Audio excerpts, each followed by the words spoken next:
Hello to all our community members. Mission IAS specious में आपका स्वागत है। हम लोग इंटरनेशनल रिलेशंस के लेक्चर सीरीज डिस्कस कर रहे थे और अब तक हम लोगों ने इंडिया और म्यांमार तक के रिलेशंस को कवर किया है। Now we have completed up to 38 pages and today after discussing the India and Bhutan relations we will cover 40 pages approx. तो धीरे धीरे हौले हौले, गाना नहीं याद करना है, हम लोग आगे बढ़ रहे हैं बेसिकली और हम लोग अपने टारगेट की तरफ आगे जा रहे हैं। तो बेसिकली बस आपका कॉपरेशन चाहिए, आपका साथ चाहिए। शेयर करते रहिए, सब्सक्राइब करते रहिए एंड अपने पॉजिटिव कमेंट रिस्पॉन्सेस देना ना भूलें। ठीक है, तो let's start with the India and Bhutan relation. तो बेसिकली जब हम भूटान की बात करते हैं तो मैंने आपको बताया था, कल भी मैंने आपको बताया था कि जो भूटान है ना, है तो काफ़ी छोटा सा देश। ठीक है, लेकिन इंडिया के साथ रिलेशंस काफ़ी अच्छे हैं। और साथ ही साथ भूटान के बारे में ये भी आपने सुना होगा कि काफ़ी ज़्यादा इन्वायरमेंट फ्रेंडली है, इन्वायरमेंट नेचर की रिस्पेक्ट की जाती है वहाँ पर। साथ ही साथ वहाँ पर हैप्पीनेस को काफ़ी ज़्यादा इंपॉर्टेंस दी जाती है, रेदर देन कि आप कितना कमाते हो, क्या करते हो, क्या नहीं करते हो। वहाँ पर हैप्पीनेस कोर प्रिंसिपल है लाइफ का। तो ये सब चीज़ें कहीं ना कहीं हमें भी उनकी लाइफ को समझने की ज़रूरत होती है, अडॉप्ट करने की ज़रूरत होती है कि आखिरकार क्या सारा कुछ पैसा ही है। ये आप भी एक बार हमें बताना, सोचना जरूर। एवरीथिंग इज मनी, क्या सब कुछ पैसा ही है? क्या पैसा सब कुछ दे सकता है? खुशी, मटेरियलिज्म सब कुछ दे सकता है क्या? एक बार सोच के देखना। ठीक है, तो चलिए हम डिस्कस करते हैं। सबसे पहले बात, जैसा कि मैंने आपको बताया था, we will discuss on the map. तो हालांकि कल ही वाला मैप है ये, एक सेकेंड इसको एक बार क्लियर कर देते हैं, उसके बाद हम देखेंगे। ठीक है, तो जब हम बात कर रहे हैं भूटान की, यहाँ पर देखिए, once we are highlighting the map, तो ये है आपका भूटान, छोटा सा देश है। और इसके नॉर्थ में चाइना और इसके साउथ में इंडिया। तो यूँ कह सकते हो कि ये आपका बफर नेशन हो गया एक प्रकार से। ठीक है, जो दो मेजर पावर को सेपरेट करता है, that is India and China. तो अल्टीमेटली इसीलिए दोनों देश का यूँ कह सकते हो कि इन्फ्लुएंस हमें भूटान में देखने को मिलता है, सो दैट ये दोनों देश अपने स्ट्रेटेजिक इंटरेस्ट को प्रोटेक्ट करें। ठीक है, और भूटान जो है वो कहीं ना कहीं बैलेंस्ड अप्रोच अपनाता है और इंडिया के साथ अच्छा रिश्ता है। ठीक है, तो हम देखेंगे इसी को। और साथ ही साथ ये भी देखिएगा कि चिकन नेक कॉरिडोर कहाँ पर है। यहाँ पर कल भी मैंने आपको बताया था चिकन नेक कॉरिडोर के बारे में। यहाँ पर आप देखिए, ये चिकन नेक कॉरिडोर है ना, कितना छोटा सा चिकन नेक कॉरिडोर। बस पतली सी रास्ते हैं जो आपका नॉर्थ ईस्टर्न स्टेट को मेनलैंड इंडिया से कनेक्ट करता है। ये है आपका चिकन नेक कॉरिडोर, कितना छोटा सा है ना। तो होप यू अंडरस्टूड दिस। तो जब हम बात करते हैं इंडिया और भूटान की, तो ऑल वेदर फ्रेंड्स का टैग मिला है दोनों को। क्यों? Because similar geography and cultural aspect. Cultural aspect के मामले में यूँ कह सकते हो कि सिमिलरिटीज हमें देखने की मिलती है। बुद्धिज्म की बात कर लो, ठीक है। एंड जब इंडियन पीएम यानी कि प्राइम मिनिस्टर मोदी जब 2019 में फिर से प्राइम मिनिस्टर बने, तो वो भूटान की यात्रा पर गए थे और वहाँ पर फर्स्ट बायोलेटरल मीटिंग देखने की मिली थी। तो कहीं ना कहीं ये क्या दर्शाता है कि हाँ, हम जो है या फिर हमारी जो फॉरेन पॉलिसी है उसमें जो नेबरहुड के साथ रिश्ते को गहरे करने की अहमियत है, वो कहीं ना कहीं काफ़ी ज़्यादा महत्वपूर्ण रखती है। या फिर सिंपल भाषा में कहें तो नेबरहुड फर्स्ट पॉलिसी को हम अहमियत देते हैं। और साथ ही साथ देख सकते हो Bhutan is India's most trusted neighbour, कह सकते हो। और ये भूटान के साथ आपको एक इशू तो जरूर नजर आई होगी, डोकलाम एपिसोड, जिसमें इंडियन आर्मी एंड चाइनीज दोनों आमने सामने थे और फिर 2 महीने तक डोकलाम में स्टैंड ऑफ देखने को मिला था।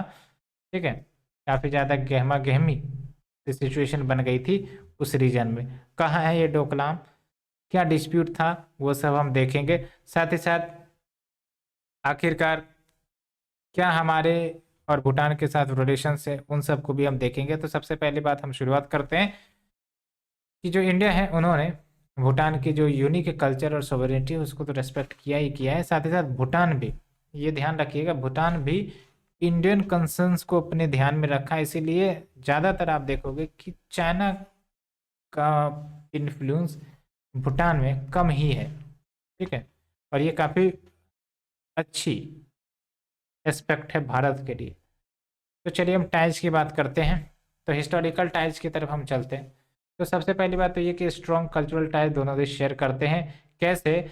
बेसिकली जो आपके तिब्बतियन गुरु थे पद्म शंभवा, उन्होंने भूटान में तांत्रिक बुद्धिज्म को इंट्रोड्यूस किया था 8th सेंचुरी में। ठीक है,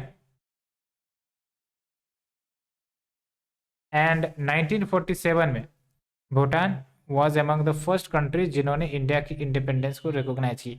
इस बात को भी थोड़ा सा ध्यान से समझिएगा कि जब कोई देश आज़ाद होता है तो इसका मतलब ये नहीं कि देश ने उसे रिकॉग्नाइज कर दिया। जब तक कुछ देश रिकॉग्नाइज नहीं करोगे या करेगा, तब तक उस देश की आज़ादी की क्या ही अहमियत रह जाएगी, है ना। इसलिए भारत जब आज़ाद हुआ तो धीरे धीरे भारत को रिकॉग्नाइज किया गया वर्ल्ड मैप पर। ठीक है, जिसमें से भूटान भी one of the first country जिन्होंने इंडिया के इंडिपेंडेंस को रिकॉग्नाइज किया। ठीक है, अलॉन्ग विथ इंडिया ने भूटान की जो एंट्री है यूनाइटेड नेशन में उसको भी सपोर्ट किया। तो आप देख सकते हो हम भूटान की मदद करते, सपोर्ट करते हैं, भूटान हमारी मदद और सपोर्ट करता है। और यहाँ पर देख सकते हो 1972 में Indian Bhutan trade and commerce agreement के तहत free trade and commerce establish हुए थे दोनों देश के बीच। अलॉन्ग विथ 1978 में जो आपका एम्बेसीज इस्टेब्लिश हुआ था। और अगर हम बात करें India Bhutan treaty of friendship and cooperation तो 1949 में साइन हुए थे। तो ये ट्रीटी जो है 1949 में भले शामिल हुई थी, लेकिन एम्बेसी जो सेटअप की गई थी वो 1978 में, काफ़ी समय बाद। ठीक है, और ये जो आपका ट्रीटी है इसको 2007 में भी रिवाइज किया गया था। 2007 में इसलिए बिकॉज मेजर चेंजेस हमें भूटान में देखने को मिले थे। वो क्या चेंजेस थे हम देखेंगे। तो ये देख सकते हो, ये दिया गया है reason behind the revision of friendship treaty. तो पहली बात तो जो भूटान है वो डेमोक्रेसी की तरफ ट्रांजिट कर रहा था। यहाँ पर आप देखिए Bhutan was transiting in democratic system by unveiling it's new constitution. उसके बाद सॉवरेनिटी एस्पेक्ट भी है, यानी कि भूटान की तरफ से ज़्यादा डिमांड चल रही थी कि हमें ऑटोनॉमी दिया जाए। पहले क्या होता था ना, भारत बिग ब्रदर का रोल निभाता था, यानी कि लेट्स से कि भूटान के एक्सटर्नल अफेयर्स में इंडिया का इंटरफेरेंस देखने को मिलता था। लेकिन 2007 में जब पॉलिसी रिवीजन हुई तो मोर ऑटोनॉमी दी गई भूटान को in managing their external affairs. तो ultimately India respected its demand and needs of new democracy की हाँ ये सॉवरेन स्टेट है और कहीं ना कहीं हमें इनके ऑटोनॉमी को रिस्पेक्ट करने की ज़रूरत है। तो देख सकते हो to enhance Bhutan sovereignty by removing the need to take India's guidance on foreign policy. तो पहले क्या होता था, भारत से गाइडेंस लिया जाता था फॉरेन पॉलिसी के मैटर्स पर, तो अल्टीमेटली इस नीड को हटा दी गई। Along with to further strengthen their bilateral relations and mutually beneficial relationship. Big brother वाली नहीं, म्यूचुअल बेनिफिट। म्यूचुअल बेनिफिट में हमेशा देखोगे पार्टनर के रूप में देखा दिया जाता है, पार्टनर के रूप में, है ना। तो ये बात है to provide close cooperation on national issues cultural economic fields. और ये देख सकते हो ये है आपका revise provisions of 2007 friendship treaty, जिसमें आपका एलिमेंट ऑफ इक्वलिटी को अडॉप्ट किया गया। वही मैंने आपको बताया, element of equality simply means partnership, यानी कि जो इंडिया की बिग ब्रदर अप्रोच थी कि मैं एक बड़ा भाई हूँ, इस हिसाब से आपको केयर करूँगा, है ना, आपको गलत राह पर चलने नहीं दूंगा, यही होता है ना बिग ब्रदर का अप्रोच। वो सब बातें हैं। Along with independent foreign policy, procurement of weapons. तो आर्टिकल 4 जो रहा है इस ट्रीटी का, ये अलाउ करेगा कि Bhutan equipment, military equipment import कर सकता है from other countries without India's consent. आप देख सकते हो है ना, पहले जो है किस प्रकार से इंडिया का इन्फ्लुएंस होता था फॉरेन पॉलिसी और भूटान को लेकर। उसके बाद सिक्योरिटी कंसर्न्स ले लो, both nations are obliged to prevent harmful activities. तो ये बातें हो गई। अलॉन्ग विद अगर हम बात करें cooperation and significance of Bhutan, तो किस किस फील्ड में कॉपरेशन है, तो जाहिर सी बात है political, economic, geographic and strategic importance, वो सब हम देखेंगे। तो शुरुआत करते हैं हम पॉलिटिकल। तो पॉलिटिकल में ये देखोगे डेमोक्रेटिक प्रिंसिपल्स। तो अल्टीमेटली 2007 के बाद से भूटान में डेमोक्रेसी सक्सेसफुली ऑपरेट कर रही है, तो काफ़ी अच्छी बात है। तो डेमोक्रेटिक प्रिंसिपल्स वहाँ पर है। उसके बाद आप देख सकते हो इंटरनेशनल सपोर्ट, यानी कि भूटान ने कहीं ना कहीं भारत की जब न्यूक्लियर टेस्ट हुई थी तो भूटान ने सपोर्ट किया था। One of the first nation who supported India nuclear test. तो ये सब अच्छी बात होती है, क्योंकि तभी जाके लेट से कि अगर कोई पावरफुल नेशन सैंक्शंस भी लगाना चाहे तो नहीं लगा सकती अगर हमारे पास सपोर्टर हैं। ठीक है। Along with India has always got is support in the United nation platform. तो यूनाइटेड नेशन में कोई मुद्दा भारत ने उठाया हो तो भूटान उस पर समर्थन किया है, तो ये बातें भी है। मल्टीलेटरल पार्टनरशिप की बात करें तो दोनों देश विभिन्न ऑर्गेनाइजेशन के पार्टनर है। सार्क है, बिम्स्टेक है, BBIN है, बांग्लादेश, भूटान, इंडिया, नेपाल। ठीक है। इकोनॉमिक कॉपरेशन की बात करें तो देख लो, ट्रेड के टर्म्स में भूटान का लार्जेस्ट एक्सपोर्ट मार्केट है इंडिया। ठीक है।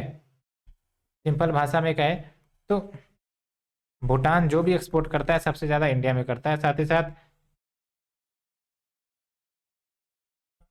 भूटान जो भी इंपोर्ट करता है वो भारत से करता है सबसे ज़्यादा। उसके बाद इन्वेस्टमेंट के टर्म्स में बात करें तो देख लो, जब से भूटान का ट्रांजिशन मिडिल इनकम कंट्री में हुआ है तो भारत को एक अपॉर्चुनिटी मिल गई है कि वहाँ पर इन्वेस्ट कर सकते हैं, बिजनेस अपॉर्चुनिटीज वहाँ पर हो सकती है, और इससे दोनों देश के बीच इन्वेस्टमेंट प्रमोट होगा और इंडियन इंडस्ट्रीज को भी फ़ायदा पहुँचेगी, और भूटान में भी डेवलपमेंटल वर्क तेज़ी से प्रमोट होगा। एलोंग विथ फाइनेंशियल एड, और इंडिया जो है भूटान के 5 ईयर प्लान्स जो भी रहे उनको फाइनेंशियल एड दिया है। हाइड्रो पावर के बीच कॉपरेशन है, बिकॉज भूटान की बात करें तो वहाँ पर कुछ रिवर्स है। ठीक है, जिनसे हाइड्रो इलेक्ट्रिसिटी प्रोड्यूस की जा सकती है। तो भारत जो है हाइड्रो पावर प्रोजेक्ट्स भूटान में डेवलप करने के लिए मदद भी करता है। जिससे ये एग्जांपल याद रखना, मंगदेचू हाइड्रो इलेक्ट्रिक प्लांट जो वहाँ पर इस्टेब्लिश की गई है। उसके बाद free trade vision and duty free transit, इससे भी ट्रेड रिलेशंस पुष्ट हुए हैं। तो अगर हम बात करें ज्योग्राफिक एंड स्ट्रेटेजिक इम्पोर्टेंस की, तो yes, geographic and strategic importance है भूटान का। क्यों? Buffer state. बफर स्टेट मैंने बोला दो देश के बीच में है, बिल्कुल है। जैसे नेपाल की बात हमने की थी वो भी आपका हो गया, फिर भूटान की बात कर रहे हैं। तो एक स्ट्रेटेजिक पोजीशन है भूटान का। और सबसे इंपॉर्टेंट बात यह है कि दो पावरफुल कंट्रीज को ये सेपरेट करता है, इंडिया और चाइना। साथ ही साथ जो चुम्बी वैली है, चुम्बी वैली जब आपका डोकलाम इशू हुआ था तो वो उस समय काफ़ी ज़्यादा चर्चा में था। तो ये चुम्बी वैली ट्राई जंक्शन पर लोकेटेड, ट्राई जंक्शन यानी कि 3 लोकेशन वहाँ से निकलती है। तो एक तरफ आपका भूटान पड़ता है, एक तरफ आपका इंडिया पड़ता है, एक तरफ आपका चाइना पड़ता है। तो ये चुम्बी वैली है। ठीक है। और ये जस्ट 500 किलोमीटर है from the chicken neck corridor of India. ये मैप में आपको दिखाएंगे, कहाँ गया मैं। तो यहाँ पर आप मैप देख सकते हो बेसिकली, जो हमने निकाली है इंटरनेट से, और ये आपको समझने में काफ़ी ज़्यादा मदद करेगी। तो वैसे तो PDF में ये आपका गलत लिखा हुआ है। ये जो आप 500 किलोमीटर देख रहे हो ना, ये गलत है। ये 500 नहीं बल्कि 50 किलोमीटर है। ठीक है। तो ये चुम्बी वैली जो है आपका, यूँ कह सकते हो कि 50 किलोमीटर अवे है from the chicken neck corridor, या फिर आपका सिल जो आपका सिलीगुड़ी कॉरिडोर है। जहाँ पर आप देखो मैप में, यहाँ पर आप देखिए, है ना। ये देखिए आप, ये आपका पूरा भूटान है ना, ये आपका भूटान, और ये आपका सिक्किम जो कि इंडिया का पार्ट है। तो ये जो आप बीच में खाली लोकेशन देख रहे हो, ये चुम्बी वैली देख लो। Narrow area, difficult for military manoeuvre, and it is 50 kilometre from the Siliguri corridor. तो सिलीगुड़ी कॉरिडोर से 50 किलोमीटर अबे ये है आपका सिलीगुड़ी कॉरिडोर, ये देख लो, है ना। तो यहाँ से आपका मात्र 50 किलोमीटर अबे है ये। ठीक है। और चुम्बी वैली के जस्ट ईस्ट में आप देखोगे तो डोकलाम प्लेटू है। प्लेटू हमेशा ध्यान रखना है एलिवेटेड होता है, यानी कि मीन सी लेवल से ऊपर होता है, जबकि वैली जो होता है वो आपका नीचे होता है। तो बेसिकली जो डोकलाम है, जो कि आपका डिस्प्यूटेड रीजन है बिटवीन चाइना एंड भूटान, तो वो बेसिकली अभी भूटान के पास है। तो भूटान को एक अपर एज मिल जाता है चाइना के एक्टिविटीज़ पर निगरानी रखने का। क्यों? बिकॉज प्लेटू है। ठीक उसी प्रकार से जैसे हम देखते हैं ना, जो हिमालयन रीजन है, जैसे आपका सियाचिन है, तो सियाचिन हाईएस्ट बैटलफील्ड का नाम कहा जाता है। तो वहाँ से हम जो है नीचे की गतिविधियों पर नज़र रख सकते हैं, तो वही आपका यहाँ पर भी देखने को मिलता है। ठीक है, तो होप यू अंडरस्टूड कहाँ पर आपका चुम्बी वैली है, कहाँ पर आपका डोकलाम प्लेटू है, और डोकलाम प्लेटू के ही अलोंग ये इशू निकला था। क्या है ये इशू हम देखेंगे। तो बेसिकली देख सकते हो आप, the Doklam plateau of Bhutan gives strategic military advantage to Bhutan against China near Chumbi valley. और मैंने आपको बताया क्यों, बिकॉज ये आपका एलिवेटेड पोर्शन है और चुम्बी वैली बेसिकली वैली है, वैली वैली इज डिप्रेशन। ठीक है, उसके बाद और भी अगर हम इम्पोर्टेंस देखें तो एक तो डाटा शेयरिंग का हो जाता है, बिकॉज बहुत सारे इंडियन रिवर्स भूटान से आते हैं, इसलिए डाटा शेयरिंग इम्पोर्टेंट हो जाता है अगर हम फ्लड फोरकास्ट करना चाहें। ये सब आते हैं। इंटरनल सिक्योरिटी की बात करें तो इतिहास में दोनों कंट्रीज ने कोऑपरेट किया है in dealing with the United liberation front of Assam and national democratic front of Bodoland. ये दोनों क्या है, बेसिकली सेपरेटिस्ट ऑर्गेनाइजेशन है जो सेपरेटिस्ट मूवमेंट या इनसिक्योरिटीज फैलाने का प्रयास करते हैं, और भूटान और इंडिया ने कोऑपरेट मिलकर इन सब को टैकल करने का प्रयास किया। ठीक है, फ्लड मैनेजमेंट की बात करें तो a joint group of experts on flood management ये फॉर्म की गई थी ताकि जो भी फ्लड रिलेटेड इश्यूज है उसको टैकल किया जा सके। जैसे for example it would share the data of water level and data required for the flood forecast, ये हमने देखा भी है। उसके बाद कल्चरल एस्पेक्ट की बात करें तो दोनों countries unique cultural type share करते हैं। कैसे, हिंदुइज्म और बुद्धिज्म, ये तो आपको ही पता है, आराम से जानते हो आप। उसके बाद healthy people to people ties and cultural synergy हो तो वैसे भी है। एंड अगर बात करें रोड ब्लॉक्स की तो ये थोड़ा सा समझना पड़ेगा, हालांकि उतनी ज़्यादा डीपर रोड ब्लॉक नहीं है, फिर भी समझ लीजिए। एक है एक्सटर्नल डेब्ट। अभी क्या है, इंडिया जो है भूटान का लार्जेस्ट ट्रेड पार्टनर है, लेकिन जो बैलेंस ऑफ ट्रेड है ना वो इंडिया के फेवर में, यानी कि यूँ कह सकते हो कि जो भी इंडिया और भूटान के बीच ट्रांजेक्शन होता है, भूटान ज़्यादा इंपोर्ट करता है इंडिया से rather that the export, that's why balance of payment India के फेवर में। तो ऐसे में क्या होता है, जो भूटान की एक्सटर्नल डेब्ट है ना वो काफ़ी ज़्यादा हो गई है, और कहा जाता है it is more than 100% of GDP। Let's एक एग्जांपल बोल रहे हैं, रियलिटी नहीं है कि $100 बिलियन का भूटान की GDP है, तो 100% उसका डेप्ट भी हो गया, तो अलग से आप 100 बिलियन डेप्ट लगा सकते हो। ठीक है, उसके बाद delay in hydro power projects. वैसे तो दोनों कंट्रीज ने एग्री किया था कि 10,000 मेगावाट का हाइड्रो पावर जनरेटिंग कैपेसिटी बनाएंगे भूटान में, लेकिन अभी ये प्रोजेक्ट एक्सपेक्टेड टाइम में कंप्लीट नहीं हो पा रही है। उसके बाद देख लो आप इलेक्ट्रिसिटी टैरिफ। अब इम्पोर्टेंट बात यहाँ समझिए, भूटान से ना भारत बिजली खरीदता है, और भूटान में किस प्रकार से इलेक्ट्रिसिटी प्रोड्यूस होती है, हाइड्रो इलेक्ट्रिसिटी। ठीक है, यानी कि पन बिजली जिसको कहते हैं, हाइड्रो पावर। तो धीरे धीरे आपको ही पता है कि इंडिया जो है पावर सरप्लस हो गया है, और साथ ही साथ धीरे धीरे इंडिया रिन्यूएबल एनर्जी कैपेसिटी बढ़ा रहा है, whether it is wind solar. तो ऐसे में क्या होगा कि भूटान से जो मात्रा में बिजली खरीदा जाता था भारत के द्वारा, उसकी क्वांटिटी कम हो सकती है। तो ऐसे में भूटान की प्रॉफिटेबिलिटी प्रेशर आ सकता है ना।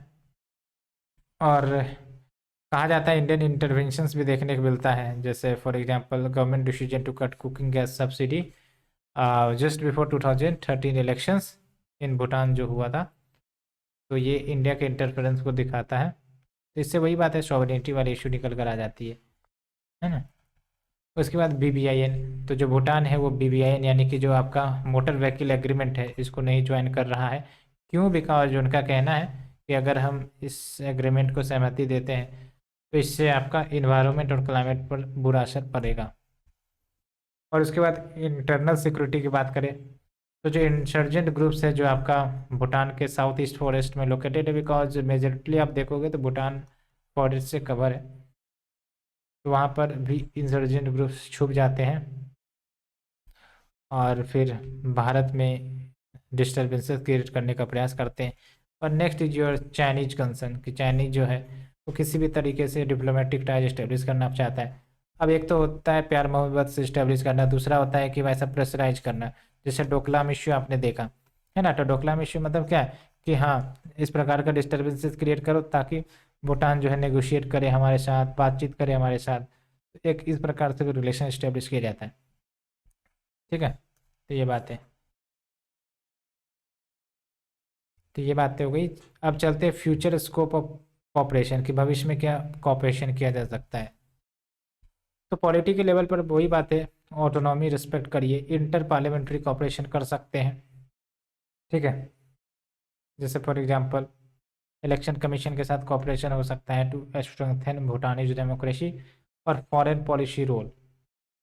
यानी कि भूटान भारत के दो मेजर फॉरेन पॉलिसी को एक सिग्निफिकेंस प्रदान करता है, एक तो नेबरहुड फॉरेस्ट पॉलिसी और दूसरा act east policy.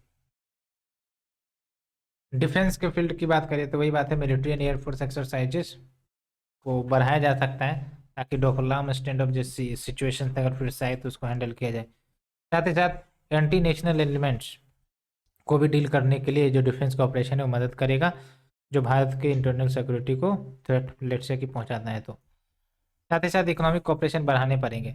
Economic cooperation बढ़ाओ ताकि ट्रेड डाइवर्सिफिकेशन हो और भूटान का एक्सपोर्ट बास्केट बढ़े और वो positive balance of trade surplus हो और उसकी जो एक्सटर्नल डेब्ट है वो कम हो। साथ ही साथ टूरिज्म, करेंसी स्वैप मतलब जैसे भूटानीज करेंसी इंडिया एक्सेप्ट करेगा, इंडियन करेंसी भूटान एक्सेप्ट करेगा, ये होता है करेंसी स्वैप। उसके बाद बैलेंस ऑफ पेमेंट, वही बात है कि जो बैलेंस ऑफ पेमेंट काफ़ी ज़्यादा निगेटिव में है भूटान के लिए, तो उसको कम किया जाए। तो कैसे कम किया जाएगा? भूटान जो भी एक्सपोर्ट करता है वो ज़्यादा मात्रा में करे या फिर मोर डाइवर्स प्रोडक्ट एक्सपोर्ट करे।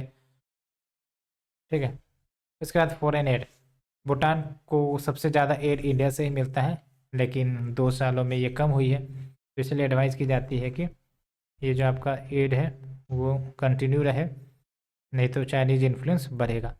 उसके बाद हाइड्रो पावर को लेकर कॉपरेशन की बात की जाती है, जैसे आपका 10,000 megawatt of hydro power produce करने की बात है, प्रोजेक्ट लगाने की बात है।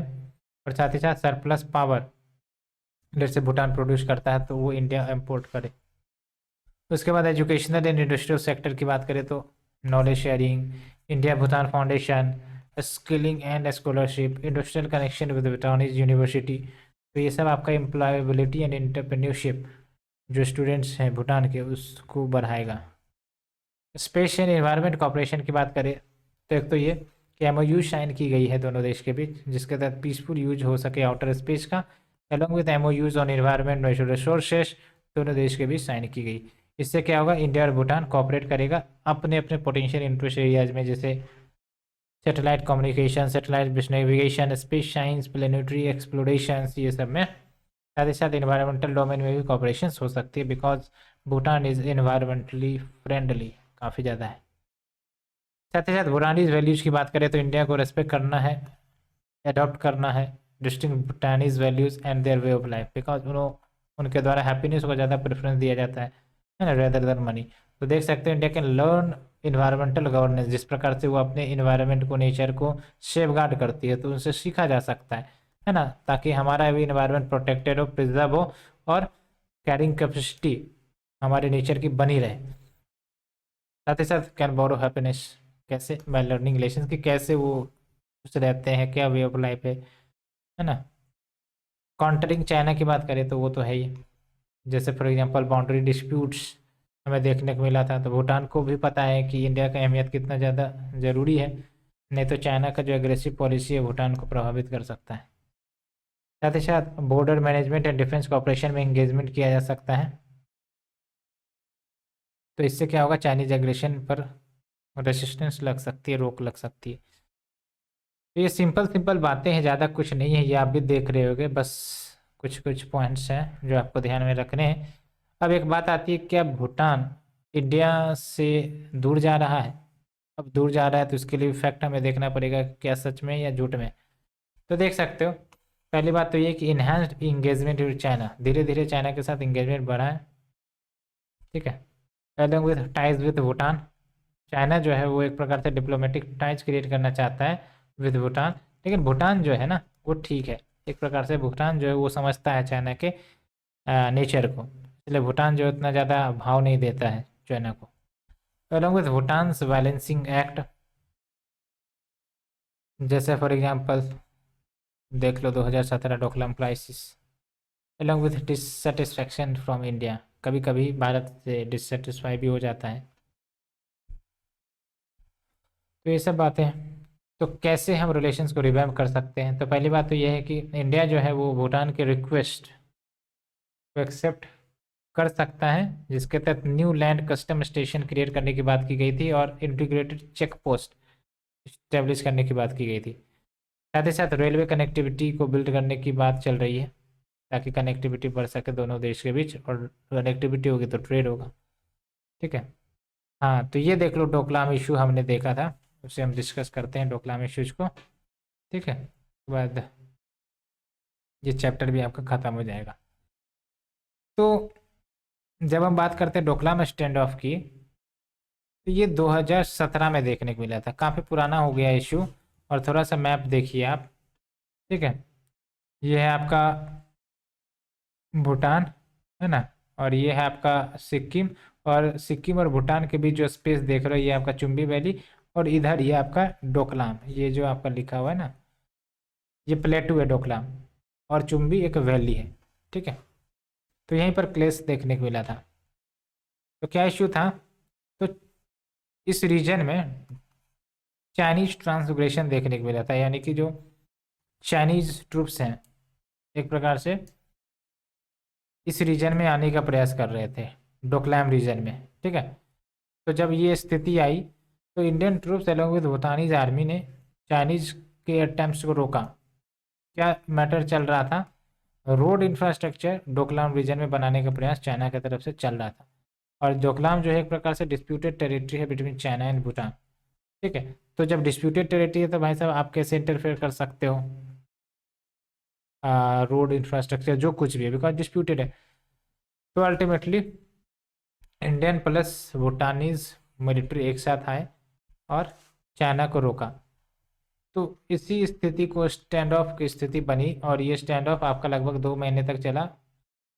समर 2017 में ये घटना हुई थी। तो geographical location and importance to India की बात करें, यानी कि डोकलाम की बात हो रही है, तो एक तो है स्ट्रेटेजिक लोकेशन। कैसे? It is surrounded by Chumbi valley, मैंने आपको बताया इधर आपका चुम्बी वैली, इधर आपका डोकलाम है।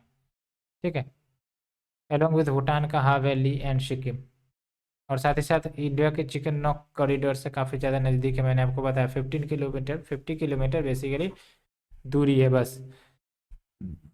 और चिकन नेक कॉरिडोर के बारे में हमने बताया था, तो वैसे भी ये स्ट्रेटेजिक लोकेशन है ये।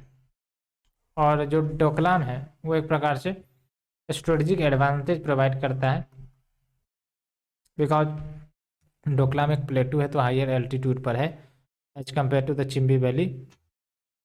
ठीक है, और डोकलाम रीजन की इम्पोर्टेंस अब और ज़्यादा बढ़ गई है, बिकॉज चाइना जो है वो अपने ट्रूप्स को चुम्बी वैली में काफ़ी ज़्यादा इंक्रीज कर रहा है। ठीक है, और इमीडिएट कॉज भी था इस डोकलाम स्टैंड ऑफ का, है ना। ये जो डोकलाम इश्यू हुआ इसका एक इमीडिएट कॉज भी था, जैसे रोड इंफ्रास्ट्रक्चर चाइना बिल्ड कर रहा था, हमने देखा चाइनीज एग्रेशन बढ़ रही थी। एंड इशलेशन, यानी कि ये जो स्टैंड अप है लंबा चल गया, तो ये भी एक कारण है कि लंबे समय तक ये जो स्टैंड अप चला। साथ ही साथ चाइना का भी इंटरेस्ट इस रीजन में देखने को मिल रहा है। ठीक है, इसीलिए चाइना जो है आपका भूटान के साथ फॉर्मल डिप्लोमेटिक टाइज बनाने का प्रयास कर रहा है लगातार। एक होता है आपका शांति तरीके से, अच्छे तरीके से, एक होता है प्रेशराइज करके। तो जो चाइना का अप्रोच है भूटान को लेकर रिलेशनशिप बनाने का, वो प्रेशराइज करके है ना, कि भाई बाउंड्री डिस्प्यूट बना दो और फिर तो आएंगे ही बात करने के लिए, है ना। तो बात है। साथ ही साथ logistics, regional development, military benefits, along with अगर हम बात करें impact on India China relation, तो क्या इम्पैक्ट होगा इंडिया चाइना रिलेशंस के ऊपर आफ्टर दिस इशू? तो टेंशन बढ़ जाएंगी, बाउंड्री डिस्प्यूट्स फिर से ताज़ा हो सकती हैं। साथ ही साथ क्लोजनेस विद चाइना, यानी कि कुछ जो फैक्शंस है भूटान में वो चाइना के साथ नज़दीकियाँ बढ़ाने की बात करते हैं रेदर देन इंडिया। तो ये स्थिति तो भारत अफोर्ड नहीं कर सकता। साथ ही साथ बजटरी एलोकेशन, यानी कि इस प्रकार के स्टैंड अप होते हैं तो भारत को एक प्रकार से मजबूरन मोर बजटरी एलोकेशन करना पड़ता है मिलिट्री मॉडर्नाइजेशन का, ये तो होता ही है। उसके बाद क्वाड, ये सब जो एग्रेसिव एक्ट्स है वो इनहेंस करता है कि हम यूएसए की तरफ और ज़्यादा क्लोज हों और अपना जो सिक्योरिटी है वो स्ट्रेंथन करे against the Chinese aggressive acts. तो वे फॉरवर्ड वही है। चाइना जो है वो सबड्यूरेड नेबरहुड पॉलिसी में बिलीव करता है, यानी कि नेबरहुड को सबड्यूड कर दो, झुका दो, है ना। और इंडिया जो है उसको एनहांस करना चाहिए इकोनॉमिक टाइज विद चाइना। ये तो इकोनॉमिक टाइज तो ऑलरेडी काफ़ी ज़्यादा डिपेंड है, और इतना ज़्यादा कि इंडिया ट्रेड डेफिसिट है चाइना के रेस्पेक्ट में। साथ ही साथ कॉर्डियल रिलेशंस बने के रखने चाहिए भूटान के साथ। और ये जो आपका new Bhutani territory claimed by India है, क्लेम्ड बाय चाइना, ये इंपॉर्टेंट नहीं है, इसलिए मैंने इसको इग्नोर किया है। ठीक है, अब बात वही है कि क्या लेसन्स लर्न कर सकते हैं। तो पहली बात तो इंडिया भूटान फ्रेंडशिप ट्रीटी जो 2007 में साइन हुई थी, जिसमें इंडिया को कंपेल किया गया है या इंडिया को बोला गया है कि भूटान को प्रोटेक्ट करिएगा from any external aggression. That's why आप देखोगे कि जब डोकलाम इशू हुआ तब जाके इंडियन मिलिट्री ने एक प्रकार से भूटान की आर्मी को मदद किया, क्योंकि इस एग्रीमेंट पर लिखा हुआ है कि जब भी एक्सटर्नल एग्रेशन होगा इंडिया प्रोटेक्ट करेगा भूटान को। Along with securing neighbourhood, along with Chinese aggressions बढ़ रही हैं, तो ऐसे में क्या है, इंडिया भूटान रिलेशन को और ज़्यादा डीप करने की जरूरत है to safeguard their borders and solve the economic and political issues as well. Way forward वही है, India has stood the test of time, क्योंकि भूटान की मदद किया है। ठीक है, और इतना ही नहीं, कोविड-19 पैंडमिक, प्रोटेक्शनिज्म, ट्रेड वॉर, ये सब कुछ भी चली, लेकिन हमने मदद करना ना भूला। हमारी जो नेबरहुड पॉलिसी है वो हमेशा बनी रही, और भूटान एक इम्पॉर्टेंट प्लेयर है for the north east region development. तो ऐसे में इनोवेटिव अप्रोच लेकर आते हैं to solve the issues related to hydro power, वो भी ज़रूरी होगी। अलॉन्ग विथ चाइनीज एग्रेशंस, एक क्रूशियल प्लेयर के रूप में भूटान को देखना पड़ेगा to stop the Chinese aggression. तो ये सब बातें सिंपल चीकरी चुपड़ी बातें, तो आपको बस ध्यान रखना है। तो यहाँ तक हमने देख लिया, यहाँ तक हमारा कंप्लीट हो गया इंडिया और भूटान। अब जो है नेक्स्ट लेक्चर सीरीज में हम इंडिया और श्रीलंका के रिलेशंस को देखेंगे। तो होप ये चीज़ें ऊपर तक जो भी चीज़ें मैंने आपको बताई वो चीज़ें समझ में आ रहेगी, कुछ भी दिक्कत नहीं होगा आपको, क्योंकि इसमें कुछ है ही नहीं, बातें बनाई गई हैं और आपको बस पॉइंटर्स याद रखने हैं, कुछ डाटा याद रखने हैं, ताकि आपको लिखना हो आंसर में तो लिख सकते हो। वैसे भी नेबरिंग कंट्रीज को लेकर क्वेश्चन कम ही आ रहे हैं। हाँ, चाइना को लेकर आ सकता है, पाकिस्तान को लेकर आ सकता है, लेकिन भूटान सब के ऊपर क्वेश्चंस नहीं पूछे गए हैं, है ना। डोकलाम वाली इश्यू बहुत ही ज़्यादा पुरानी हो गई, लेकिन हाँ बेसिक ओवरव्यू याद रखना है आपको। ठीक है, तो फ्रेंड्स आज के लिए इतना ही, मिलते हैं नेक्स्ट लेक्चर सीरीज में, जहाँ पर हम इंडिया श्रीलंका के रिलेशंस को डिस्कस करेंगे। Hope you like my lecture series. अगर अच्छी लग रही है तो जल्दी से शेयर सब्सक्राइब करना ना भूले। Thank you friend, thank you very much.